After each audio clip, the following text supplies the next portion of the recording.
কেউ দেশি ভাত খাইবে না? ও পরে খাইব নে, তোমারে বলছে ও পরে খাইব।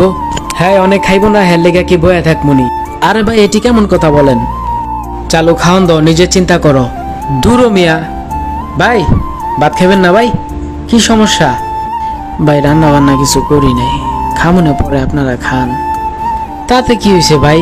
হ্যাঁ আমাকে লোকে খাইবেন, সমস্যা কি? আপনি যে কদিন শরীর ভালো না হয় আমাকে লোকে খান, সমস্যা কি? আবার শরীর ভালো হইলে আপনি ভিন্ন রান্না করে খান, সমস্যা নাই তো। আহেন আহেন ভাই আহেন। ভাই আপনার কাছে একটা অনুরোধ, বিদেশের মাটিতে এরকম একতরফা চিন্তা ভাবনা কোনো সময় করবেন না, দয়া করে ভাই।